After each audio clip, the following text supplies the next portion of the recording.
ಕಳೆದ ತರಗತಿಯಲ್ಲಿ ನಾವು ಕುಶಾನರು ಮತ್ತು ಕುಶಾನರ ಪ್ರಸಿದ್ಧ ದೊರೆಯಾದಂತಹ ಕಾನಿಷ್ಕನ ಆಡಳಿತ ಮತ್ತು ಗಾಂಧಾರ ಕಲೆಯ ಲಕ್ಷಣಗಳ ಬಗ್ಗೆ ತಿಳ್ಕೊಂಡಿದ್ದೇವೆ. ಈಗ ಕುಶಾನ ಸಾಮ್ರಾಜ್ಯ ಪತನಾನಂತರ ಭಾರತದಲ್ಲಿ ಏಳಿಗೆಯನ್ನು ಹೊಂದಿದಂತಹ ಮತ್ತೊಂದು ಭವ್ಯವಾದಂತಹ ಸಾಮ್ರಾಜ್ಯ ಯಾವುದು ಅಂತ ಹೇಳಿದರೆ ಗುಪ್ತ ಸಾಮ್ರಾಜ್ಯ. ಆ ಸಾಮ್ರಾಜ್ಯದ ಇತಿಹಾಸವನ್ನು ನಾವು ಇವತ್ತಿನ ತರಗತಿಯಲ್ಲಿ ತಿಳ್ಕೊಳ್ಳೋಣ. ಗುಪ್ತರು ಸಾಶ 240ರಿಂದ 570ರವರೆಗೆ ಸುಮಾರು 230 ವರ್ಷಗಳ ಕಾಲ, 2 ಶತಮಾನಗಳಿಗೂ ಹೆಚ್ಚು ಕಾಲ ಭಾರತದ ಆಡಳಿತ ಅಂತಕ್ಕನ್ನೋದನ್ನು ನಡೆಸ್ತಾರೆ. ಭಾರತದ ಇತಿಹಾಸದಲ್ಲಿ ಗುಪ್ತರ ಯುಗವನ್ನು ಸುವರ್ಣ ಯುಗ ಅಂತೇಳಿ ಕರೆಯಲಾಗಿದೆ. ಭಾರತದ ಇತಿಹಾಸದಲ್ಲಿ ಗುಪ್ತರ ಆಡಳಿತ ಕಾಲವನ್ನು ಏನಂತ ಕರೆಯಲಾಗಿದೆ ಅಂತಂದರೆ ಸುವರ್ಣ ಯುಗ ಅಂತಲೇ ಕರೆಯಲಾಗಿದೆ.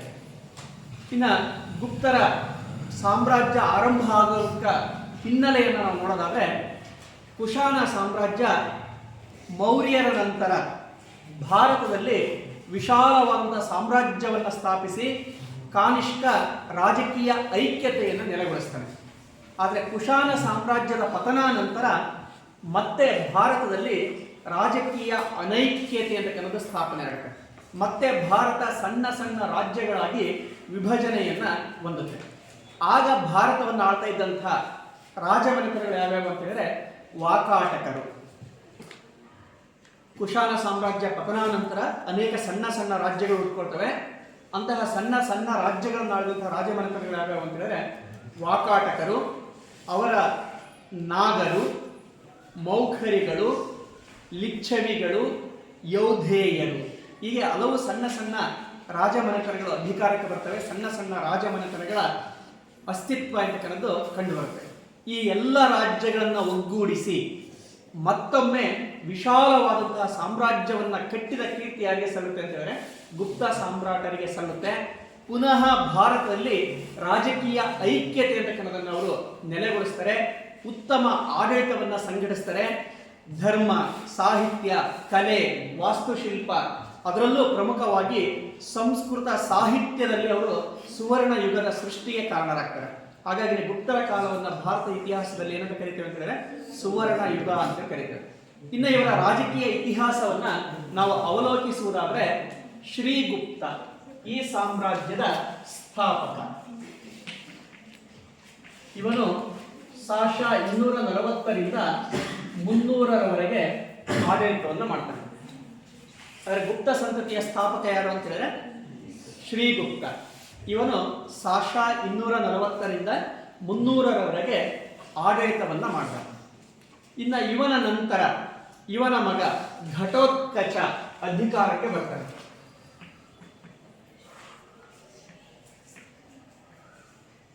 ಇವನು ಸಾಶ 300ರಿಂದ 320ರವರೆಗೆ ಆಡಳಿತವನ್ನು ಮಾಡ್ತಾನೆ. ಇವನ ನಂತರ ಅಧಿಕಾರಕ್ಕೆ ಬಂದವನೇ 1ನೇ ಚಂದ್ರಗುಪ್ತ ಎಂತಕ್ಕಂಥವನು.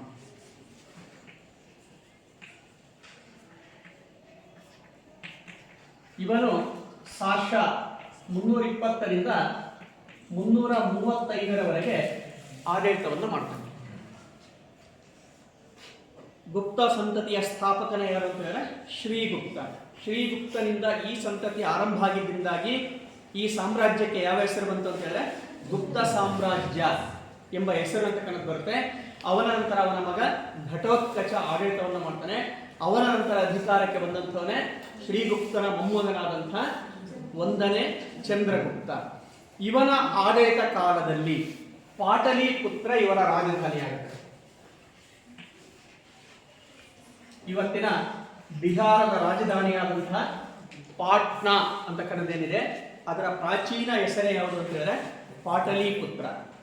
ಆ ಬಿಹಾರದ ಪಾಟಲಿಪುತ್ರವನ್ನ ರಾಜಧಾನಿಯನ್ನಾಗಿ ಮಾಡಿಕೊಂಡು ತನ್ನ ಆಡಳಿತವನ್ನು ಯಾರು ಆರಂಭಿಸ್ತಾ ಅಂತ ಹೇಳಿದ್ರೆ 1ನೇ ಚಂದ್ರಗುಪ್ತ. ಗುಪ್ತ ಸಾಮ್ರಾಜ್ಯವನ್ನಾಳಿದ ಮೊದಲ ಪ್ರಸಿದ್ಧ ಅರಸ. ಗುಪ್ತ ಸಾಮ್ರಾಜ್ಯವನ್ನಾಳಿದ ಮೊದಲ ಪ್ರಸಿದ್ಧ ಅರಸನೇ ಯಾರು ಅಂತ ಹೇಳಿದ್ರೆ 1ನೇ ಚಂದ್ರಗುಪ್ತ ಅಂತಕ್ಕಂಥವನು. ಇವನು ಅನೇಕ ಯುದ್ಧಗಳನ್ನು ಕೈಗೊಳ್ತಾನೆ ಮತ್ತು ಸಾಮ್ರಾಜ್ಯದ ವಿಸ್ತರಣೆಯನ್ನು ಮಾಡ್ತಾನೆ.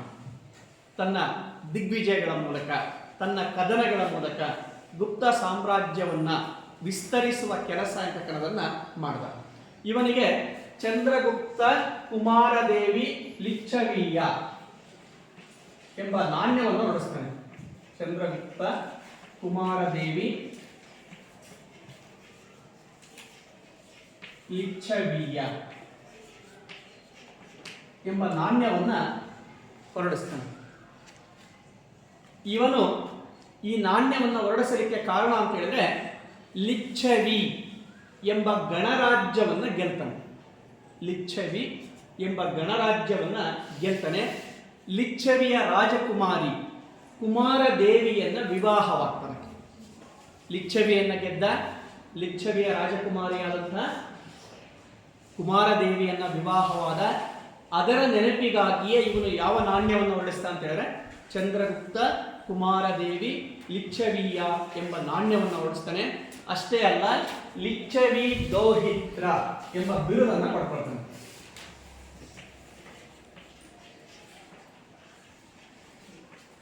ಲಿಚ್ಛವಿ ದೌಹಿತ್ರ ಎಂಬ ಬಿರುದನ್ನ ಇವನು ಪಡೆದುಕೊಳ್ತಾನೆ. ಹೀಗೆ ಗುಪ್ತರ ಪ್ರಸಿದ್ಧ ದೊರೆಯಾದಂತಹ 1ನೇ ಚಂದ್ರಗುಪ್ತ ಕೈಗೊಂಡಂತಹ ಪ್ರಮುಖವಾದಂತಹ ಸಾಧನೆ ಅಂತ ಹೇಳಿದ್ರೆ ಲಿಚ್ಛವಿ ಗಣರಾಜ್ಯವನ್ನು ಗೆದ್ದಿದ್ದು ಮತ್ತು ಅದರ ರಾಜಕುಮಾರಿಯಾದಂತಹ ಕುಮಾರದೇವಿಯನ್ನು ವರಿಸಿದ್ದು. ಆ ಎರಡರ ನೆನಪಿಗಾಗಿ ಚಂದ್ರಗುಪ್ತ ಕುಮಾರದೇವಿ ಲಿಚ್ಛವೀಯ ಎಂಬ ನಾಣ್ಯವನ್ನು ಜಾರಿಗೆ ತಂದದ್ದು ಮತ್ತು ಲಿಚ್ಛವಿ ದೌಹಿತ್ರ ಎಂಬ ಬಿರುದನ್ನು ಧರಿಸಿ ಇವನು ಆಡಳಿತ ಅಂತಕ್ಕನ್ನ ನಡೆಸ್ತಾನೆ. ಸಾಶ 320ರಿಂದ 335 16 ವರ್ಷಗಳ ಕಾಲ ಇವನು ಗುಪ್ತ ಸಾಮ್ರಾಜ್ಯದ ಆಡಳಿತ ಅಂತಕ್ಕನ್ನೋದನ್ನ ನಡೆಸಿದ. ಇನ್ನು ಇವನ ನಂತರ ಅಧಿಕಾರಕ್ಕೆ ಬಂದಂಥವನೇ ಸಮುದ್ರಗುಪ್ತ. ಈ ವಂಶದ ಪ್ರಸಿದ್ಧನಾದ ಅರಸ. ಈ ವಂಶವನ್ನಾಳಿದ ಅತ್ಯಂತ ಪ್ರಸಿದ್ಧ ದೊರೆ ಯಾರು ಅಂತ ಹೇಳಿದ್ರೆ ಸಮುದ್ರಗುಪ್ತ ಅಂತಕ್ಕಂಥವನು. ಇವನು ಸಾಶ 335ರಿಂದ 375ರವರೆಗೆ ಆಡಳಿತವನ್ನು ಮಾಡ್ತಾನೆ. ಇವನ ಬಗ್ಗೆ ನಿಮಗೆ 5 ಅಂಕದ ಪ್ರಶ್ನೆ ಬರುತ್ತೆ. ಸಮುದ್ರಗುಪ್ತನ ಸಾಧನೆಗಳನ್ನು ವಿವರಿಸಿ ಅಂತ ನಿಮ್ಮ ಪರೀಕ್ಷಾ ದೃಷ್ಟಿಯಿಂದ ಬರಬಹುದಾದ ಅತ್ಯಂತ ಪ್ರಮುಖವಾದಂಥ ಪ್ರಶ್ನೆ. ಸಮುದ್ರಗುಪ್ತನ ಸಾಧನೆಗಳನ್ನು ವಿವರಿಸಿ. ಸಮುದ್ರಗುಪ್ತ ಯಾವ ವಂಶದ ಪ್ರಸಿದ್ಧ ಅರಸ ಅಂತ ಹೇಳಿದ್ರೆ ಗುಪ್ತ ವಂಶದ ಪ್ರಸಿದ್ಧನಾದಂಥ ಅರಸ. ಇವನ ಆಡಳಿತ ಕಾಲ ಸಾಶ 335ರಿಂದ ಸಾಶ 375ರವರೆಗೆ ಸುಮಾರು 40 ವರ್ಷಗಳ ಕಾಲ, 4 ದಶಕಗಳ ಕಾಲ ಇವನು ಗುಪ್ತ ಸಾಮ್ರಾಟನಾಗಿ ಆಡಳಿತ ಅಂತಕ್ಕನ್ನೋದನ್ನ ನಡೆಸ್ತಾನೆ. ಇವನ ಸಾಧನೆಗಳ ಮೇಲೆ ಅಲಹಾಬಾದ್ ಸ್ತಂಭ ಶಾಸನ ಬೆಳಕನ್ನು ಚೆಲ್ಲುತ್ತೆ. ಅಲಹಾಬಾದ್ ಸ್ತಂಭ ಶಾಸನವು ಯಾರ ಸಾಧನೆಗಳನ್ನು ತಿಳಿಸುತ್ತೆ ಅಂತಂದ್ರೆ ಸಮುದ್ರಗುಪ್ತನ ಸಾಧನೆಗಳನ್ನು ತಿಳಿಸುತ್ತೆ. ಈ ಶಾಸನದ ಕರ್ತೃ ಹರಿಶೇನ ಅಂತಕ್ಕಂಥವನು.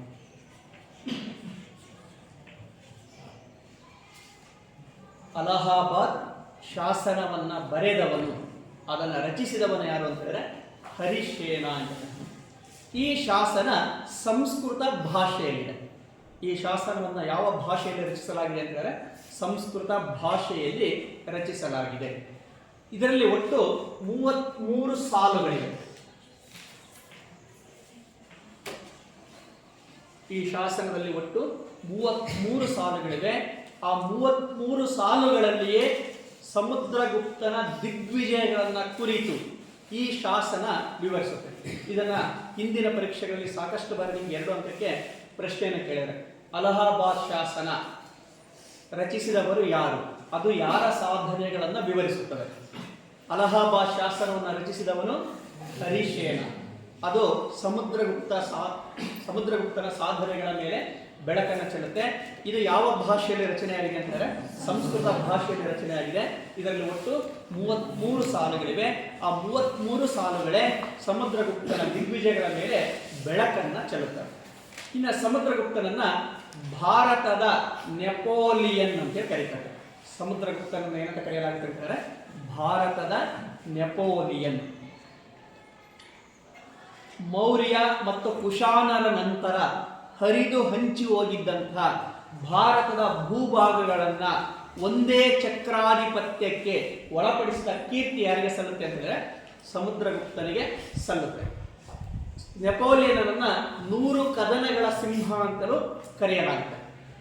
ಹಾಗೆಯೇ ಸಮುದ್ರಗುಪ್ತನನ್ನ ಏನಂತ ಕರೀತಾರೆ ಅಂತಂದ್ರೆ ಭಾರತದ ನೆಪೋಲಿಯನ್. ಹರಿದು ಹಂಚಿ ಹೋಗಿದ್ದಂಥ ಭಾರತದ ಭೂಭಾಗಗಳನ್ನು ಇವನು ಒಗ್ಗೂಡಿಸ್ತಾನೆ. ಹೇಗೆ ನೆಪೋಲಿಯನ್ ಫ್ರಾನ್ಸಿನ ಚಕ್ರವರ್ತಿಯಾಗಿ ಇಡೀ ಯುರೋಪನ್ನ ಆಳ್ವಿಕೆಯನ್ನು ಮಾಡ್ತಾನೆ, ಇಂಗ್ಲೆಂಡ್ ಅನ್ನು ಹೊರತುಪಡಿಸಿ ಇಡೀ ಯುರೋಪನ್ನು ಯಾರು ಗೆಲ್ತಾನೆ ಅಂದರೆ ನೆಪೋಲಿಯನ್. ಹಾಗೆಯೇ ಗುಪ್ತ ಸಾಮ್ರಾಟನಾಗಿ ಇಡೀ ಭಾರತವನ್ನು ಯಾರು ಗೆಲ್ತಾನೆ ಅಂತ ಹೇಳಿದ್ರೆ ಸಮುದ್ರಗುಪ್ತ ಗೆಲ್ತಾನೆ. ಹಾಗಾಗಿ ಇವನನ್ನು ಏನಂತ ಕರೆಯಲಾಗಿದೆ ಅಂತ ಹೇಳಿದ್ರೆ ಭಾರತದ ನೆಪೋಲಿಯನ್ ಅಂತೇಳಿ ಇವನನ್ನ ಕರೆಯಲಾಗಿದೆ. ಇನ್ನು ಅಲಹಾಬಾದ್ ಶಾಸನದಲ್ಲಿ ವಿವರಿಸಿರುವಂತೆ ಸಮುದ್ರಗುಪ್ತ 5 ದಿಗ್ವಿಜಯಗಳನ್ನು ಕೈಗೊಂಡನು. 5 ದಿಗ್ವಿಜಯಗಳನ್ನು ಕೈಗೊಂಡ. ಅವನ ಮೊದಲ ಸಾಧನೆ ದಿಗ್ವಿಜಯಗಳು ಅಥವಾ ಸೈನಿಕ ಸಾಧನೆಗಳು. ಸಮುದ್ರಗುಪ್ತನ ಸಾಧನೆಗಳನ್ನು 2 ಭಾಗ ಮಾಡ್ಕೊಳ್ತೇವೆ. ಒಂದು ಸೈನಿಕ ಸಾಧನೆಗಳು, ಮತ್ತೊಂದು ಆಡಳಿತ ಸಾಧನೆಗಳು. ಮೊದಲನೇದಾಗಿ ಅವನ ಸೈನಿಕ ಸಾಧನೆಗಳು ಅಥವಾ ದಿಗ್ವಿಜಯಗಳು. ಸಮುದ್ರಗುಪ್ತ ಒಟ್ಟು 5 ದಂಡಯಾತ್ರೆಗಳನ್ನ 5 ದಿಗ್ವಿಜಯಗಳನ್ನ ಕೈಗೊಳ್ತಾನೆ. ಅದರಲ್ಲಿ ಮೊದಲನೆಯ ದಿಗ್ವಿಜಯವೇ ಯಾವುದು ಅಂತ ಹೇಳಿದ್ರೆ ಆರ್ಯಾವರ್ತದ ದಿಗ್ವಿಜಯ. ಆರ್ಯಾವರ್ತದ ದಿಗ್ವಿಜಯ ಅಥವಾ ಉತ್ತರ ಭಾರತದ ದಿಗ್ವಿಜಯ. ಆರ್ಯಾವರ್ತ ಅಂತ ಹೇಳಿದ್ರೆ ಆರ್ಯರು ನೆಲೆಸಿದ ಪ್ರದೇಶ. ಆರ್ಯಾವರ್ತ ಎಂದರೆ ಆರ್ಯರು ನೆಲೆಸಿದ್ದ ಪ್ರದೇಶ. ಆರ್ಯರು ಎಲ್ಲಿಂದ ಎಲ್ಲಿಯವರೆಗೆ ನೆಲೆಸಿದ್ರೋ ಆ ಎಲ್ಲ ಪ್ರದೇಶವನ್ನು ಏನಂತ ಕರೆಯಲಾಗ್ತಾ ಇತ್ತು ಅಂತ ಹೇಳಿದ್ರೆ ಆರ್ಯಾವರ್ತ ಅಂತ ಕರೆಯಲಾಗ್ತಾ ಇತ್ತು. ಹೀಗೆ ಆರ್ಯರು ನೆಲೆಸಿದ್ದ ಎಲ್ಲ ಪ್ರದೇಶಗಳನ್ನ ಗೆಲ್ಲಲಿಕ್ಕಾಗಿ ಸಮುದ್ರಗುಪ್ತ ಕೈಗೊಂಡಂತಹ ದಿಗ್ವಿಜಯವನ್ನು ಏನಂತ ಕರೀತಾರೆ ಅಂತ ಹೇಳಿದ್ರೆ ಆರ್ಯಾವರ್ತದ ದಿಗ್ವಿಜಯ ಅಥವಾ ಉತ್ತರ ಭಾರತದ ದಿಗ್ವಿಜಯ ಅಂತೇಳಿ ಕರೆಯಲಾಗಿದೆ. ಈ ದಿಗ್ವಿಜಯದಲ್ಲಿ ಇವನು ಒಟ್ಟು 9 ರಾಜರುಗಳನ್ನ ಸೋಲಿಸ್ತಾನೆ. ಉತ್ತರ ಭಾರತದ ದಿಗ್ವಿಜಯ ಅಥವಾ ಆರ್ಯಾವರ್ತದ ದಿಗ್ವಿಜಯದಲ್ಲಿ ಸಮುದ್ರಗುಪ್ತ ಒಟ್ಟು 9 ಜನ ಅರಸರುಗಳನ್ನ ಸೋಲಿಸ್ತಾನೆ. ಇವನಿಂದ ಸೋಲಿಸಲ್ಪಟ್ಟಂತಹ ಪ್ರಮುಖ ಉತ್ತರ ಭಾರತದ ಅರಸರು ಯಾರ್ಯಾರು ಅಂತ ಹೇಳಿದ್ರೆ ಮೊದಲನೆಯವನು ಅಚ್ಯುತ. ಅಚ್ಯುತ ಎಂಬ ಅರಸನನ್ನ ಸೋಲಿಸ್ತಾನೆ. ಎರಡನೇದಾಗಿ ರುದ್ರದೇವ. ರುದ್ರದೇವ ಎಂಬ ಅರಸನು ಸಮುದ್ರಗುಪ್ತನಿಂದ ಸೋಲನ್ನು ಹೊಂದುತ್ತಾನೆ. ಇನ್ನು ಮೂರನೆಯವನು ನಂದಿನ್. ಮೊದಲನೆಯವನು ಅಚ್ಯುತ, ಎರಡನೆಯವನು ರುದ್ರದೇವ, ಮೂರನೆಯವನು ನಂದಿನ್ ಎಂಬ ಅರಸ. ನಾಲ್ಕನೆಯವನು ಗಣಪತಿ ನಾಗ. ಗಣಪತಿ ನಾಗ. ಐದನೆಯವನು ನಾಗಸೇನ. ನಾಗಸೇನ ಎಂಬ ಅರಸ. ಆರನೆಯವನು ಮಾತಿಲ. ಮಾತಿಲ. ಏಳನೆಯವನು ರುದ್ರಸೇನ. ರುದ್ರಸೇನ. ಎಂಟನೆಯವನು ಬಲವರ್ಮನ್. ಒಂಬತ್ತನೆಯವನು ಚಂದ್ರವರ್ಮನ್. ಈಗ 9 ಜನ ಉತ್ತರ ಭಾರತದ ಪ್ರಮುಖ ಅರಸರುಗಳನ್ನು ಸೋಲಿಸಿ ಇಡೀ ಆರ್ಯಾವರ್ತವನ್ನು ಯಾರು ವಶಪಡಿಸಿಕೊಂಡ ಅಂತಂದ್ರೆ ಸಮುದ್ರಗುಪ್ತ ವಶಪಡಿಸಿಕೊಳ್ತಾನೆ. ಹೀಗೆ ಉತ್ತರ ಭಾರತದ ಗೆಲ್ಲಲಿಕ್ಕಾಗಿ ಅವನು 9 ರಾಜ್ಯಗಳ ಮೇಲೆ 9 ರಾಜರುಗಳ ಮೇಲೆ ಯುದ್ಧವನ್ನು ಕೈಗೊಂಡ. ಆ 9 ರಾಜರುಗಳನ್ನು ಸೋಲಿಸಿ ಇಡೀ ಆರ್ಯಾವರ್ತವನ್ನ ಅಥವಾ ಉತ್ತರ ಭಾರತವನ್ನ ತನ್ನ ತೆಕ್ಕೆಗೆ ಯಾರು ತೆಗೆದುಕೊಂಡ ಅಂತ ಹೇಳಿದ್ರೆ ಸಮುದ್ರಗುಪ್ತ ತೆಗೆದುಕೊಳ್ತಾನೆ ಮತ್ತು ಇಡೀ ಉತ್ತರ ಭಾರತ ಇವನ ವಶಕ್ಕೆ ಬರ್ತದೆ. ಇನ್ನು ಎರಡನೆಯ ದಂಡಯಾತ್ರೆ, ಸಮುದ್ರಗುಪ್ತ ಕೈಗೊಂಡಂತಹ ಎರಡನೆಯ ದಂಡಯಾತ್ರೆ ದಕ್ಷಿಣ ಭಾರತದ ದಂಡಯಾತ್ರೆ. ದಕ್ಷಿಣದ ದಂಡಯಾತ್ರೆ. ಉತ್ತರ ಭಾರತವನ್ನ ಗೆದ್ದ ನಂತರ ತನ್ನ ಗಮನವನ್ನ ದಕ್ಷಿಣ ಭಾರತದ ಕಡೆಗೆ ಹರಿಸ್ತಾನೆ ಮತ್ತು ದಕ್ಷಿಣದ ದಂಡಯಾತ್ರೆಗೆ ಬೇಕಾದ ಎಲ್ಲ ಸಿದ್ಧತೆಗಳನ್ನು ಮಾಡಿಕೊಂಡು ದಕ್ಷಿಣದ ಕಡೆಗೆ ದಂಡೆತ್ತಿ ಬರ್ತಾನೆ. ದಕ್ಷಿಣದ ದಂಡಯಾತ್ರೆಯಲ್ಲಿ ಇವನು 12 ರಾಜರು ಮತ್ತು 12 ರಾಜ್ಯಗಳನ್ನು ಗೆಲ್ತಾನೆ. ದಕ್ಷಿಣದ ದಂಡಯಾತ್ರೆಯಲ್ಲಿ ಸಮುದ್ರಗುಪ್ತ 12 ರಾಜರುಗಳನ್ನ 12 ರಾಜ್ಯಗಳನ್ನ ಗೆಲ್ತಾನೆ. ಇವನಿಂದ ಸೋಲಲ್ಪಟ್ಟ ರಾಜರು ಮತ್ತು ರಾಜ್ಯಗಳು, ದಕ್ಷಿಣದಲ್ಲಿ ಸಮುದ್ರಗುಪ್ತನಿಂದ ಸೋಲಲ್ಪಟ್ಟಂತಹ ರಾಜರು ಮತ್ತು ಅವರ ರಾಜ್ಯಗಳ ಹೆಸರುಗಳನ್ನು ನಾವು ತಿಳ್ಕೊಳ್ಳೋದಾದ್ರೆ, ಮೊದಲನೇದು ಕೋಸಲ. ಕೋಸಲವನ್ನು ಆಳ್ತಾ ಇದ್ದಂಥ ಮಹೇಂದ್ರ ಎಂಬ ರಾಜ ಸೋಲನ್ನು ಹೊಂದುತ್ತಾನೆ. ಕೋಸಲದ ಮಹೇಂದ್ರ ರಾಜನನ್ನ ಸೋಲಿಸಿದ ಮತ್ತು ಕೋಸಲವನ್ನ ವಶಪಡಿಸಿಕೊಂಡ. ಆನಂತರ ಪಿಷ್ಟಪುರ ತನ್ನ ಎರಡನೇ ದಾಳಿಯನ್ನ ಪಿಷ್ಟಪುರ ಎಂಬ ರಾಜ್ಯದ ಮೇಲೆ ಕೈಗೊಳ್ತಾನೆ. ಪಿಷ್ಟಪುರದ ಮಹೇಂದ್ರನನ್ನ ಸೋಲಿಸ್ತಾನೆ. ಆಗ ಪಿಷ್ಟಪುರವನ್ನು ಆಳ್ತಾ ಇದ್ದಂಥ ರಾಜ ಯಾರು ಅಂತ ಹೇಳಿದ್ರೆ ಮಹೇಂದ್ರ. ಅವನನ್ನು ಸೋಲಿಸಿ ಅವನ ರಾಜ್ಯವನ್ನು ವಶಪಡಿಸಿಕೊಳ್ತಾನೆ. ಆನಂತರ ಕೌರಾಲದ ಮೇಲೆ ದಾಳಿಯನ್ನು ಮಾಡ್ತಾನೆ. ಆಗ ಕೌರಾಲವನ್ನ ಮಂತರಾಜ ಎಂಬ ಅರಸ ಆಳ್ತಾ ಇದ್ದಾನೆ. ಆ ಮಂತರಾಜನನ್ನು ಸೋಲಿಸ್ತಾನೆ. ಕೌರಾಲದ ಮಂತರಾಜನನ್ನು ಸೋಲಿಸಿ ಕೌರಾಲ ಪ್ರದೇಶವನ್ನ ವಶಪಡಿಸಿಕೊಂಡ. ಆನಂತರ ಕಂಚಿಯ ಮೇಲೆ ದಾಳಿ ಮಾಡ್ತಾನೆ. ಕಂಚಿಯನ್ನ ಆಳ್ತಾ ಇದ್ದಂಥ ವಿಷ್ಣುಗೋಪ ಎಂಬ ಅರಸನನ್ನ ಸೋಲಿಸ್ತಾನೆ. ಕಂಚಿಯ ವಿಷ್ಣುಗೋಪನನ್ನ ಸೋಲಿಸಿ ಕಂಚಿಯನ್ನ ವಶಪಡಿಸಿಕೊಳ್ತಾನೆ. ಆನಂತರ ಎರಡಪಲ್ಲಿಯ ಮೇಲೆ ಆಕ್ರಮಣ ಮಾಡ್ತಾನೆ. ದಮನ ಎಂಬ ಅರಸನನ್ನ ಸೋಲಿಸ್ತಾನೆ. ಎರಡಪಲ್ಲಿಯ ದಮನ ಎಂಬ ಅರಸನನ್ನ ಸೋಲಿಸಿ ಎರಡಪಲ್ಲಿಯನ್ನ ಗೆಲ್ತಾನೆ. ಆನಂತರ ದೇವರಾಷ್ಟ್ರದ ಮೇಲೆ ಆಕ್ರಮಣ ಮಾಡ್ತಾನೆ.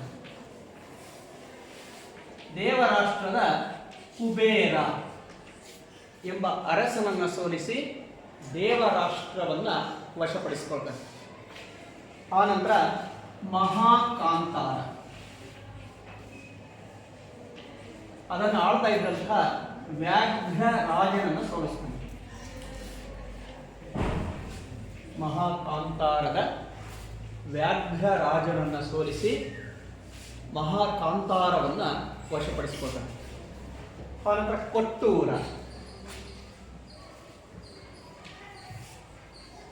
ಕೊಟ್ಟೂರದ ಸ್ವಾಮಿದತ್ತ ಎಂಬ ಅರಸನನ್ನ ಸೋಲಿಸಿ ಕೊಟ್ಟೂರವನ್ನ ಗೆಲ್ತಾನೆ. ನಂತರ ಅವನು ವೆಂಗಿಯ ಮೇಲೆ ಆಕ್ರಮಣವನ್ನು ಮಾಡ್ತಾನೆ. ವೆಂಗಿಯ ಹಸ್ತಿವರ್ಮ ಎಂಬ ಅರಸನನ್ನ ಸೋಲಿಸ್ತಾನೆ ಮತ್ತು ವೆಂಗಿಯನ್ನ ವಶಪಡಿಸಿಕೊಳ್ತಾನೆ. ಅನಂತರ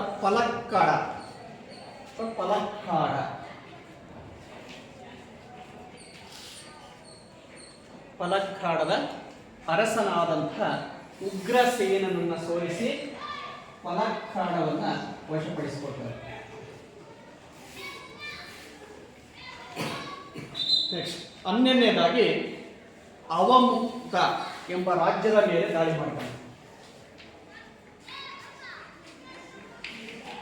ನೀಲರಾಜ ಎಂಬ ಅರಸನನ್ನ ಸೋಲಿಸಿ ಅವಮುಕ್ತವನ್ನ ವಶಪಡಿಸಿಕೊಳ್ತಾನೆ. ಕೊನೆಯದಾಗಿ ಕುಸ್ತಲಪುರ ಎಂಬ ರಾಜ್ಯದ ಮೇಲೆ ಆಕ್ರಮಣವನ್ನು ಮಾಡ್ತಾನೆ. ಧನಂಜಯ ಎಂಬ ರಾಜನನ್ನ ಸೋಲಿಸ್ತಾನೆ. ಕುಸ್ತಲಪುರದ ಧನಂಜಯನನ್ನ ಸೋಲಿಸ್ತಾನೆ. ನಾವು ಮೌರ್ಯರನ್ನು ನೋಡಿದ್ವಿ, ಕುಶಾಣರ ಆಡಳಿತವನ್ನು ನೋಡಿದ್ವಿ. ದಕ್ಷಿಣದ ಮೇಲೆ ಯಾವ ಮೌರ್ಯ ಅರಸನು ಮತ್ತು ಕುಶಾನರ ಅರಸರು ದಾಳಿಯನ್ನ ಮಾಡಲಿಲ್ಲ. ಅವರು ಉತ್ತರ ಭಾರತಕ್ಕೆ ಸೀಮಿತರಾಗಿ ಆಡಳಿತವನ್ನು ಮಾಡ್ತಾರೆ. ಅಶೋಕನ ಕಾಲದಲ್ಲಿ ಮಾತ್ರ ಅವನು ಧರ್ಮ ವಿಜಯದ ಮೂಲಕ ದಕ್ಷಿಣದ ಅನೇಕ ಭಾಗಗಳನ್ನು ಆಡ್ತಾರೆ. ಆದರೆ ನೇರ ಯುದ್ಧದ ಮೂಲಕ ದಕ್ಷಿಣ ಭಾರತವನ್ನು ಗೆದ್ದಂತಹ ಮೊದಲ ಭಾರತೀಯ ಅರಸ ಯಾರು ಅಂತ ಹೇಳಿದ್ರೆ ಅದು ಸಮುದ್ರಗುಪ್ತ.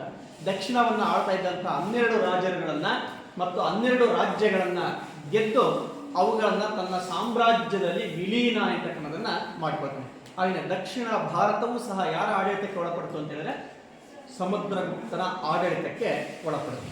ಇದಿಷ್ಟು ಅವನು ದಕ್ಷಿಣ ಭಾರತದಲ್ಲಿ ಕೈಗೊಂಡಂತಹ ಪ್ರಮುಖವಾದಂತಹ ಕದನಗಳು ಮತ್ತು ಅವನಿಂದ ಸೋಲಿಸಲ್ಪಟ್ಟಂತಹ ರಾಜರುಗಳು ಮತ್ತು ಅವನು ವಶಪಡಿಸಿಕೊಂಡಂತಹ ರಾಜ್ಯಗಳು.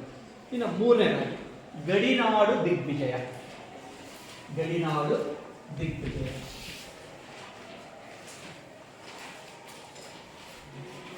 ಉತ್ತರ ಭಾರತವನ್ನ ದಕ್ಷಿಣ ಭಾರತವನ್ನ ಗೆದ್ದ ನಂತರ ಸಮುದ್ರಗುಪ್ತ ದಕ್ಷಿಣ ಭಾರತವನ್ನು ಗೆದ್ದು ಯಾವುದರ ಕಡೆಗೆ ತನ್ನ ಗಮನವನ್ನು ಹರಿಸ್ತಾನೆ ಅಂತ ಹೇಳಿದ್ರೆ ಗಡಿನಾಡುಗಳ ಮೇಲೆ ತನ್ನ ಗಮನವನ್ನು ಹರಿಸ್ತಾನೆ.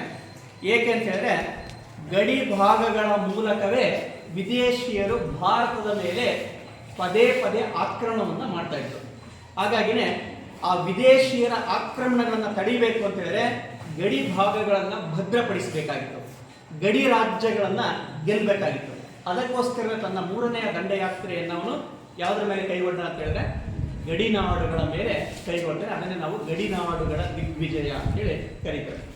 ಇವನಿಂದ ಸೋಲಿಸಲ್ಪಟ್ಟಂತಹ ಅಥವಾ ಸಮುದ್ರಗುಪ್ತ ಗೆದ್ದಂತಹ ಪ್ರಮುಖ ಗಡಿನಾಡುಗಳು ಯಾವ್ಯಾವ ಅಂತ ಹೇಳಿದ್ರೆ ಮೊದಲನೇದಾಗಿ ಅಸ್ಸಾಂನ ಕಾಮರೂಪ. ಅಸ್ಸಾಮಿನ ಕಾಮರೂಪ,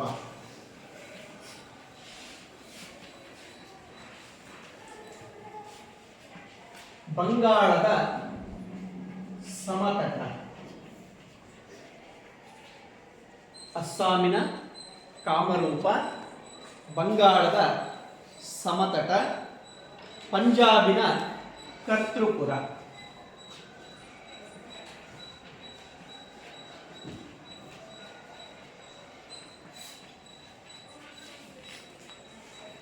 ಅಸ್ಸಾಮಿನ ಕಾಮರೂಪ, ಬಂಗಾಳದ ಸಮತಟ ಮತ್ತು ಪಂಜಾಬಿನ ಕರ್ತೃಪುರ ಹಾಗೂ ನೇಪಾಳ, ನೇಪಾಳದ ಗಡಿ ಭಾಗ. ಹೀಗೆ ವಿದೇಶಿಯರು ಭಾರತದ ಮೇಲೆ ಆಕ್ರಮಣವನ್ನು ಮಾಡದಂತೆ ಗಡಿ ಭಾಗಗಳನ್ನು ಗೆದ್ದು ಗಡಿ ಭಾಗಗಳಲ್ಲಿ ಸೈನ್ಯವನ್ನು ಕಾವಲಿಡ್ತಕ್ಕಂಥ ಕೆಲಸವನ್ನು ಮಾಡ್ತಾನೆ. ಹಾಗಾಗಿನೇ ಗುಪ್ತರ ಆಡಳಿತ ಕಾಲದಲ್ಲಿ ಒಬ್ಬನೇ ಒಬ್ಬ ವಿದೇಶಿಯರ ದಾಳಿಯು ಯಾರ ಮೇಲೆ ಆಗಲಿಲ್ಲ ಅಂತಂದರೆ ಭಾರತದ ಮೇಲೆ ಆಗಲಿಲ್ಲ. ಹಾಗಾಗಿನೇ ಭಾರತದಲ್ಲಿ ಒಂದು ಶಾಂತಿ ಅಂತಕ್ಕಂಥದ್ದು ನೆಲೆಸಲಿಕ್ಕೆ ಕಾರಣ ಆಗುತ್ತೆ. ಆ ರಾಜಕೀಯ ಶಾಂತಿ ಭಾರತದಲ್ಲಿ ನೆಲೆಗೊಂಡಿದ್ದರಿಂದಾಗಿನೇ ಮುಂದೆ ಗುಪ್ತರ ಕಾಲದಲ್ಲಿ ಎಲ್ಲ ಕ್ಷೇತ್ರಗಳಲ್ಲಿ ಬೆಳವಣಿಗೆ ಅಂತಕ್ಕಂಥದ್ದು ಉಂಟಾಗಿ ಗುಪ್ತರ ಯುಗ ಸುವರ್ಣ ಯುಗ ಅಂತೇಳಿ ಕರೆಯಲಿಕ್ಕೆ ಕಾರಣವಾಗಿದೆ. ಹೀಗೆ ಸಮುದ್ರಗುಪ್ತ ತನ್ನ ಮೂರನೆಯ ದಂಡಯಾತ್ರೆಯನ್ನು ಯಾವುದರ ಮೇಲೆ ಕೈಗೊಂಡ ಅಂತ ಹೇಳಿದ್ರೆ ಗಡಿನಾಡುಗಳ ಮೇಲೆ ಕೈಗೊಳ್ತಾನೆ. ಪ್ರಮುಖ 4 ಗಡಿ ಭಾಗಗಳನ್ನು ವಶಪಡಿಸಿಕೊಳ್ತಾನೆ. ಮೊದಲನೇದು ಅಸ್ಸಾಮಿನ ಕಾಮರೂಪ, ಎರಡನೇದು ಬಂಗಾಳದ ಸಮತಟ, ಮೂರನೇದು ಪಂಜಾಬಿನ ಕರ್ತೃಪುರ ಮತ್ತು ನೇಪಾಳ. ಈ ಭಾಗಗಳನ್ನು ಅವನು ವಶಪಡಿಸಿಕೊಂಡ. ಇನ್ನು 4ನೇದಾಗಿ ಗಣರಾಜ್ಯಗಳ ದಿಗ್ವಿಜಯ.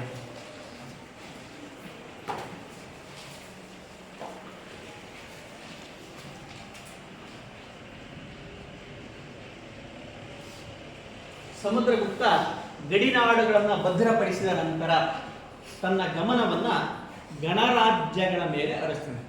ಗಣ ಅಂತ ಹೇಳಿದ್ರೆ ಒಕ್ಕೂಟ, ಗುಂಪು ಅಂತ ಕರೀತಾರೆ.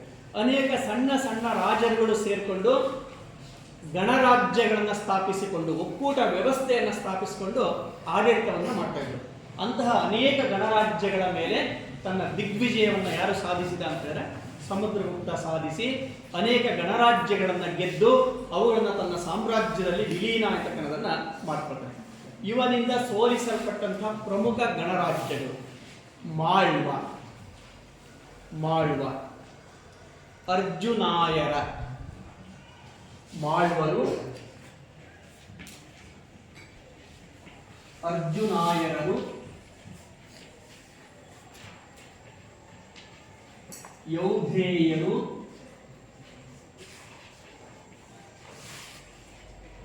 ಮೌಖರಿಗಳು,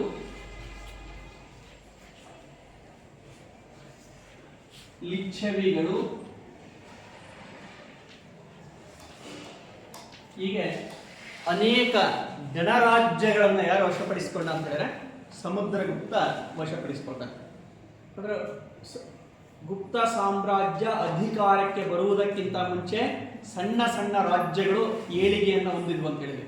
ಆ ಸಣ್ಣ ಸಣ್ಣ ರಾಜ್ಯಗಳೇ ಗಣರಾಜ್ಯಗಳಾಗಿ ಭಾರತದ ಅನೇಕ ಪ್ರದೇಶಗಳನ್ನು ಆಳ್ವಿಕೆಯನ್ನು ಮಾಡ್ತಾ ಇರ್ತಾರೆ. ಉತ್ತರ, ದಕ್ಷಿಣ ಮತ್ತು ಗಡಿನಾಡುಗಳನ್ನು ಗೆದ್ದ ನಂತರ ಸಮುದ್ರಗುಪ್ತ ಆ ಸಣ್ಣ ಸಣ್ಣ ಗಣರಾಜ್ಯಗಳ ಮೇಲೆ ತನ್ನ ದಂಡಯಾತ್ರೆಯನ್ನು ಕೈಗೊಂಡು ಮಾಳ್ವರು, ಅರ್ಜುನಾಯರರು, ಯೌಧೇಯರು, ಮೌಖರಿಗಳು ಮತ್ತು ಲಿಚ್ಛವಿಗಳು ಆ ಎಲ್ಲ ಗಣರಾಜ್ಯಗಳನ್ನು ಸೋಲಿಸಿ ತನ್ನ ಸಾಮ್ರಾಜ್ಯದಲ್ಲಿ ವಿಲೀನ ಎಂತಕ್ಕನ್ನೋದನ್ನು ಮಾಡಿಕೊಳ್ತಾರೆ.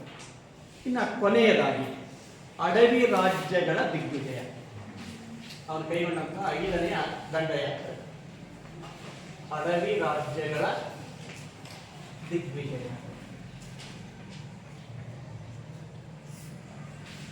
ಉತ್ತರ ಭಾರತವನ್ನು ಗೆದ್ದ, ದಕ್ಷಿಣ ಭಾರತವನ್ನು ಗೆದ್ದ, ಗಡಿನಾಡುಗಳನ್ನು ಗೆದ್ದ ಮತ್ತು ಗಣರಾಜ್ಯಗಳನ್ನು ಗೆದ್ದ. ಇನ್ನು ಅರಣ್ಯ ಪ್ರದೇಶಗಳಲ್ಲಿ ರಾಜ್ಯಗಳನ್ನು ಕಟ್ಟಿಕೊಂಡು ಆಡಳಿತವನ್ನು ನಡೆಸ್ತಾ ಇದ್ದಂಥ ಅಡವಿ ರಾಜ್ಯಗಳ ಮೇಲೆ ಇವನು ತನ್ನ ದಂಡಯಾತ್ರೆ ಅಂತಕ್ಕನ್ನೋದನ್ನು ಕೈಗೊಳ್ತಾನೆ. ಇವನಿಂದ ಸೋಲಿಸಲ್ಪಟ್ಟಂತಹ ಪ್ರಮುಖ ಅಡವಿ ರಾಜ್ಯಗಳು ಯಾವ್ಯಾವ ಅಂತ ಹೇಳಿದ್ರೆ, ಮೊದಲು ಜಬ್ಬಲ್ಪುರ್,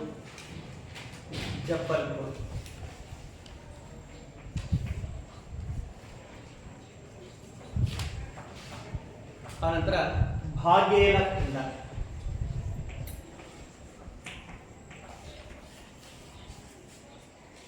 ಜಬ್ಬಲ್ಪುರ್, ಭಾಗೇರ್ಖಂಡ್, ನಾಗಪುರ್, ರೇವಕ ಮುಂತಾದ ಅಡವಿ ರಾಜ್ಯಗಳನ್ನು ಗೆಲ್ತಾನೆ.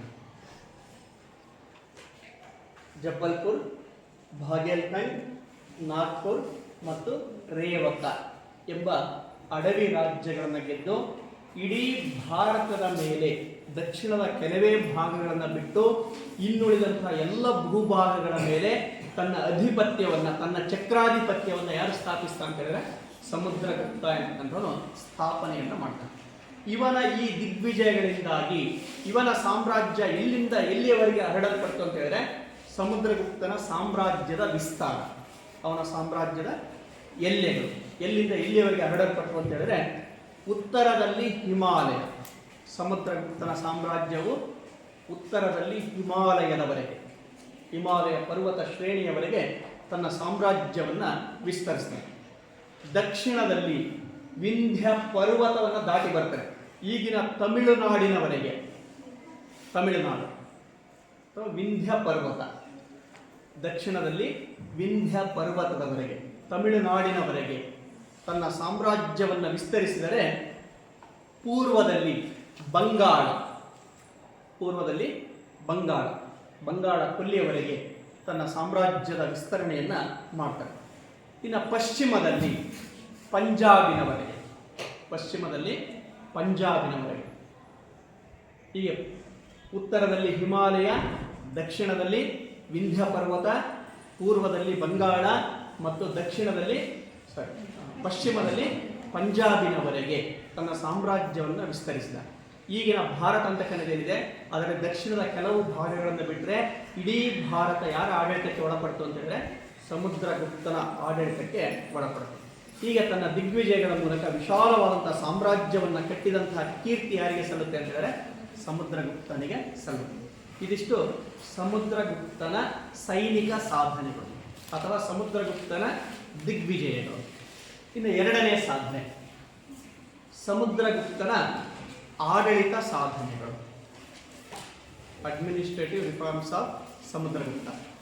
ಸಮುದ್ರಗುಪ್ತನ ಆಡಳಿತ ಸಾಧನೆಗಳು. ಸಮುದ್ರಗುಪ್ತ ವೀರ ಯೋಧ, ದಿಗ್ವಿಜಯಿ, ಸಾಮ್ರಾಜ್ಯದ ನಿರ್ಮಾಪಕ. ಸಮುದ್ರಗುಪ್ತ ಒಬ್ಬ ವೀರ ಯೋಧ, ದಿಗ್ವಿಜಯಿ ಮತ್ತು ಸಾಮ್ರಾಜ್ಯದ ನಿರ್ಮಾಪಕನಾಗಿದ್ದ. ಹಾಗಾಗಿನೇ ಅವನು ವಿಶಾಲವಾದಂಥ ಸಾಮ್ರಾಜ್ಯವನ್ನು ಭಾರತದಲ್ಲಿ ಕಟ್ಟಲಿಕ್ಕೆ ಸಾಧ್ಯ ಆಯಿತು. ಹಾಗೆಯೇ ಅವನು ಶ್ರೇಷ್ಠ ಆಡಳಿತಗಾರನೂ ಆಗಿದ್ದ. ಸ್ವತಃ ಕವಿ, ಸಮುದ್ರಗುಪ್ತನೇ ಸ್ವತಃ ಕವಿಯೂ ಆಗಿದ್ದ, ಸಂಗೀತಗಾರನೂ ಆಗಿದ್ದ. ಸ್ವತಃ ಕವಿ ಮತ್ತು ಸಂಗೀತಗಾರನೂ ಆಗಿದ್ದ. ಕಲೆ, ಸಾಹಿತ್ಯ, ವಾಸ್ತುಶಿಲ್ಪಗಳ ಮಹಾ ಪ್ರೋತ್ಸಾಹಕನಾಗಿದ್ದ. ಹಾಗಾಗಿಯೇ ಗುಪ್ತರ ಅರಸರಲ್ಲಿಯೇ ಅತ್ಯಂತ ಶ್ರೇಷ್ಠ ಅರಸ ಅಂತೇಳಿ ನಾವು ಯಾರನ್ನ ಕರಿತೇವೆ ಅಂತ ಹೇಳಿದ್ರೆ ಸಮುದ್ರಗುಪ್ತನನ್ನ ಕರಿತೇವೆ.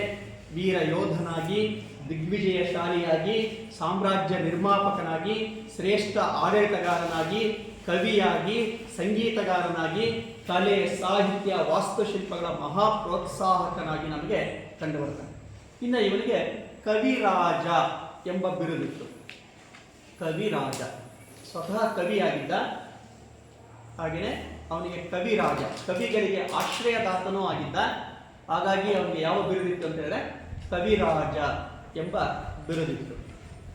ಇನ್ನು ಹರಿಶೇಣ ಮತ್ತು ವಸುಬಂಧು ಇರತಕ್ಕಂಥವರು ಇವನ ಆಸ್ಥಾನದ ಶ್ರೇಷ್ಠ ಕವಿಗಳು. ಹರಿಶೇಣ ಮತ್ತು ವಸುಬಂಧು ಇವನ ಆಸ್ಥಾನದ ಶ್ರೇಷ್ಠ ಕವಿಗಳಾಗಿದ್ದರು. ಹರಿಶೇಣ ರಚಿಸಿರುವ ಅಲಹಾಬಾದ್ ಶಾಸನವೇ ಯಾರ ಸಾಧನೆಗಳನ್ನು ಹೇಳುತ್ತೆ ಅಂತ ಹೇಳಿದ್ರೆ ಸಮುದ್ರಗುಪ್ತನ ಸಾಧನೆಗಳನ್ನು ಹೇಳುತ್ತೆ. ಹಾಗೆಯೇ ಅವನ ಆಸ್ಥಾನದಲ್ಲಿದ್ದಂಥ ಮತ್ತೊಬ್ಬ ಕವಿ ಯಾರು ಅಂತ ಹೇಳಿದ್ರೆ ವಸುಬಂಧು ಎಂಬತಕ್ಕಂಥದ್ದು. ಹೀಗೆ ಹರಿಶೇಣ ಮತ್ತು ವಸುಬಂಧು ಇವನ ಆಸ್ಥಾನದ ಪ್ರಮುಖ ಕವಿಗಳಾಗಿದ್ದು, ಸ್ವತಃ ಕವಿಯಾಗಿ, ಕವಿಗಳಿಗೆ ಆಶ್ರಯದಾತನಾಗಿ ಕವಿರಾಜ ಎಂಬ ಬಿರುದನ್ನು ಹೊಂದಿದ್ದ. ಇನ್ನು ಸ್ವತಃ ಸಂಗೀತಗಾರ. ಹಾಗಾಗಿ ಇವನ ಕಾಲದಲ್ಲಿ ಸಂಗೀತ ಮತ್ತು ನೃತ್ಯಕ್ಕೆ ವಿಶೇಷ ಪ್ರೋತ್ಸಾಹ ದೊರೆಯಿತು. ಸಂಗೀತ ಮತ್ತು ನೃತ್ಯಕ್ಕೆ ವಿಶೇಷವಾದಂಥ ಪ್ರೋತ್ಸಾಹವನ್ನು ಸಮುದ್ರಗುಪ್ತ ಎಂಬತಕ್ಕಂಥವನು ಕೊಡ್ತಾನೆ. ಇವನ ನಾಣ್ಯಗಳ ಮೇಲೆ, ಸಮುದ್ರಗುಪ್ತ ಹೊರಡಿಸಿರುವ ನಾಣ್ಯಗಳ ಮೇಲೆ ಸಮುದ್ರಗುಪ್ತ ವೀಣೆಯನ್ನು ನುಡಿಸುತ್ತಿರುವ ಚಿತ್ರಗಳಿವೆ. ಸಮುದ್ರಗುಪ್ತ ಸ್ವತಃ ವೀಣೆಯನ್ನು ನುಡಿಸುತ್ತಿರುವ ಚಿತ್ರಗಳು. ಹಾಗಾಗಿ ಇವರಿಗೆ ಸಂಗೀತದಲ್ಲಿ ವಿಶೇಷ ಆಸಕ್ತಿ, ಅಭಿರುಚಿ ಇತ್ತು ಅಂತೇಳಿ ನಮಗೆ ತಿಳಿದು. ವೀಣಾಪಾಣಿಯಾಗಿ ಕುಳಿತಿರುವ ಸಮುದ್ರಗುಪ್ತನ ನಾಣ್ಯಗಳು ದೊರೆತಿವೆ. ವೀಣಾಪಾಣಿ ಅಂತ ಹೇಳಿದ್ರೆ ವೀಣೆಯನ್ನು ನುಡಿಸುತ್ತಿರುವ ಹಾಗೆ ಸಮುದ್ರಗುಪ್ತನನ್ನ ನಾಣ್ಯಗಳಲ್ಲಿ ಕೆತ್ತಲಾಗಿದೆ. ಹಾಗಾಗಿನೇ ಅವನಿಗೆ ಸಂಗೀತದಲ್ಲಿ ವಿಶೇಷ ಆಸಕ್ತಿ ಇತ್ತು ಅಂತೇಳಿ ತಿಳಿದು ಬರುತ್ತೆ.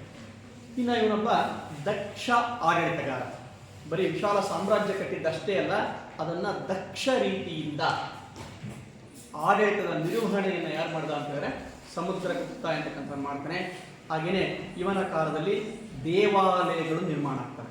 ಕಲೆ ಮತ್ತು ವಾಸ್ತುಶಿಲ್ಪದ ಬೆಳವಣಿಗೆ ಸಹ ಆಗುತ್ತೆ. ಹೀಗೆ ಸಮುದ್ರಗುಪ್ತ ಗುಪ್ತ ಅರಸರ ಶ್ರೇಷ್ಠ ದೊರೆಯಾಗಿ ವಿಶಾಲ ಸಾಮ್ರಾಜ್ಯ ಸ್ಥಾಪನೆ ಮಾಡುವುದಷ್ಟೇ ಅಲ್ಲದೆ ಉತ್ತಮ ಆಡಳಿತದ ಮೂಲಕ ಗುಪ್ತ ಸಾಮ್ರಾಜ್ಯವನ್ನು ಎತ್ತರಕ್ಕೆ ಕೊಂಡೊಯ್ಯತಕ್ಕಂತಹ ಕೆಲಸವನ್ನು ಮಾಡ್ತಾನೆ. ಇದಿಷ್ಟು ಸಮುದ್ರಗುಪ್ತನ ಸಾಧನೆಗಳು. ಇದನ್ನು ನಿಮಗೆ 5 ಅಂಕಕ್ಕೆ ನಿಮ್ಮ ಪರೀಕ್ಷೆಯಲ್ಲಿ ಪ್ರಶ್ನೆಯನ್ನು ಕೇಳಿದ್ರೆ ಸಮುದ್ರಗುಪ್ತನ ಸಾಧನೆಗಳನ್ನು ವಿವರಿಸಿ ಅಂತೇಳಿ ಚೆನ್ನಾಗಿ ಓದ್ಬೋದು.